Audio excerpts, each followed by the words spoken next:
Problem से solution तक, astro तक, नो योर फेट। नमस्कार, कैसे हैं आप सभी। बहुत बहुत स्वागत है आप सभी का एस्ट्रो तक में। मैं हूँ राखी मिश्रा और आज हम बात करेंगे सूर्य ग्रहण के बारे में।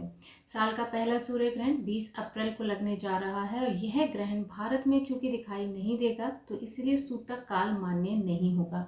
इसी दिन वैशाख मास की अमावस्या भी है। यह ग्रहण मेष राशि में और अश्विनी नक्षत्र में लगने जा रहा है, तो मेष राशि के लिए जो सबसे ज़्यादा प्रभाव होगा वो मेष राशि पे पड़ेगा। सूर्य ग्रहण का जो समय है वह सुबह के 7:04 से लेकर के दोपहर 12:24 तक रहेगा, यानी कि ये जो सूर्य ग्रहण की कुल अवधि है वो करीब 5 घंटे 24 मिनट की रहेगी। इस सूर्य ग्रहण का अलग अलग राशियों पे अलग प्रभाव होगा।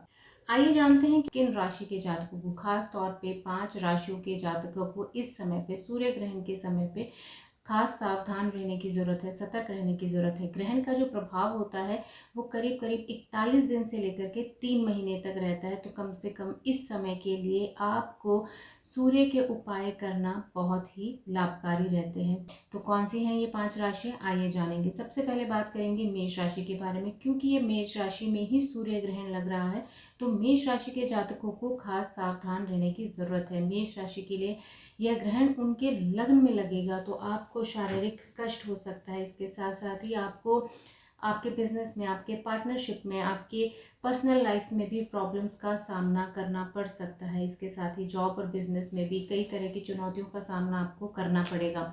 वहीं अगर बात करें तो आर्थिक स्थिति में भी आपको बहुत ही सोच समझ करके फैसले लेने की ज़रूरत है। कहीं ऐसा ना हो कि आप आवेश में आकर के कोई फैसला ले लें और आपकी कोई नई इन्वेस्टमेंट आपके लिए उतनी प्रॉफिटेबल ना हो, तो आप बहुत ही सोच समझ कर इस समय पे फैसले लीजिएगा।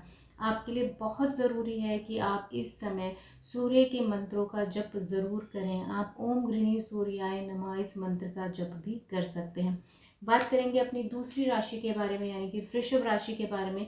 वृषभ राशि के लिए ये जो गोचर है, ये जो सूर्य ग्रहण बन रहा है, ये उनके 12वें भाव में बन रहा है, तो आपके लिए भी यह ग्रहण बहुत ही महत्वपूर्ण हो जाता है। आपके खर्चे बढ़ेंगे और अनियंत्रित खर्चों के कारण आपको तनाव भी होगा, तो आप पूरी कोशिश करें कि आप अपने खर्चों पर थोड़ा सा लगाम कस सकें। इसके साथ ही किसी भी तरह के कोई नए इन्वेस्टमेंट से इस समय पे आपको बचना चाहिए। वहीं आप अपनी सेहत का भी ख्याल रखें, क्योंकि सूर्य की जो सप्तम दृष्टि है वो आपके रोग ऋण शत्रु यानी कि छठे भाव पर रहेगी, तो आपको इस समय पे अपने शत्रुओं से भी सावधान रहने की ज़रूरत है और वहीं अपनी सेहत का भी ख्याल ज़रूर रखें।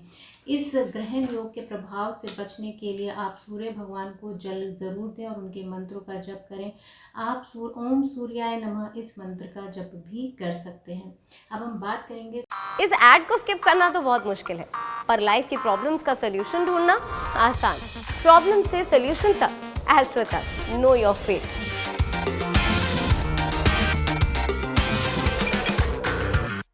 सिंह राशि के बारे में, क्योंकि सिंह राशि के स्वामी है सूर्य और उनको ग्रहण लग रहा है, तो आपके लिए भी ये जो ग्रहण है बहुत ही महत्वपूर्ण हो जाता है। सूर्य ग्रहण आपके नवम भाव में बन रहा है, तो आपको इस समय पे अपनी इच्छा अनुसार किसी भी काम का रिजल्ट नहीं मिलेगा। जो आप एक्सपेक्टेशंस थे आपके कि आपने कोई मेहनत की है, आपने कोई काम किया है, आपने कोई इन्वेस्टमेंट की है, तो उसके रिजल्ट्स आपको अपनी इच्छा के अनुसार नहीं मिलेंगे। तो आपको इस समय में थोड़ी संयम और धैर्य से काम लेना है और कोई भी इन्वेस्टमेंट, कोई भी काम आपको बहुत ही सोच समझ के सावधानी के साथ करना है। फैसले अपने जल्दबाजी में आपको नहीं लेने हैं। आपको भगवान सूर्य के आदित्य हृदय स्तोत्र का पाठ जरूर करना चाहिए। अब हम बात करेंगे अपनी चौथी राशि के बारे में, कन्या राशि के बारे में। कन्या राशि के लिए ये ग्रहण योग का निर्माण आपके अष्टम भाव में हो रहा है, तो इस समय पे आपको अपनी सेहत का ध्यान तो रखना ही है। इसके साथ ही अपने रिश्तों में तनाव की संभावनाएं भी बढ़ रही हैं। खास तौर पे ससुराल पक्ष से लड़ाई झगड़े की संभावनाएं भी बनती हैं, तो आपको इस समय पे अपने रिश्तों को संभालने की खासा ज़रूरत है। साथ ही करियर में भी परेशानियों की संभावनाएं बढ़ रही हैं। आपके लिए यह समय जो है बहुत ही चुनौतीपूर्ण रहेगा। आपको कोई भी काम, कोई भी चीज़ें आपको अपने प्रोफेशन में भी अपने सीनियर्स, अपने सबॉर्डिनेट्स के साथ किसी भी तरह के लड़ाई झगड़े या फिर वाद विवाद से बढ़ना है, आपके शत्रु भी इस समय एक्टिव हो सकते हैं।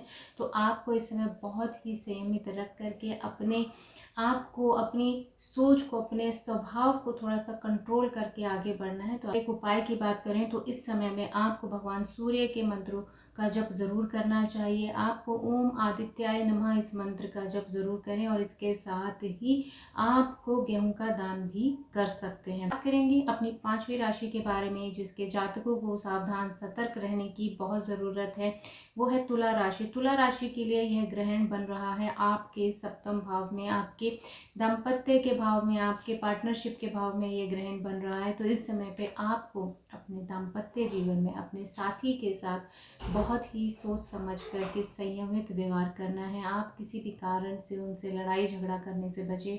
इसके साथ ही बिजनेस में, अगर आपका बिजनेस पार्टनरशिप में है तो उस समय पे भी आपको बहुत ही सावधानी से अपने पार्टनर्स के साथ में व्यवहार करने की ज़रूरत है। कोई नई पार्टनरशिप इस समय पे आप ना करें। तो आपने जो इन्वेस्टमेंट्स किए हैं, जो चीज़ें आप, जो एक्सपेक्टेशंस हैं आपकी, जो गेंस की एक्सपेक्टेशंस हैं आपकी, वो आपको अपनी इच्छानुसार नहीं मिलेंगी। तो इस समय पे आपको किसी भी तरह के इन्वेस्टमेंट से बचने की ज़रूरत है। वहीं आपके पास ऑलरेडी जो ऑप्शंस हैं, जो काम है, जो चीज़ें हैं, आप उनको मेहनत से पूरा करने की कोशिश करिए, उनके ऊपर ध्यान दीजिए, उनको फोकस करिए, जिससे आप नए इन्वेस्टमेंट की जगह या नए प्रोजेक्ट्स को हाथ में लेने की बजाय आप अपने ऑलरेडी जो आपके पास ऑप्शंस हैं, जो काम हैं, उनको पूरा करें।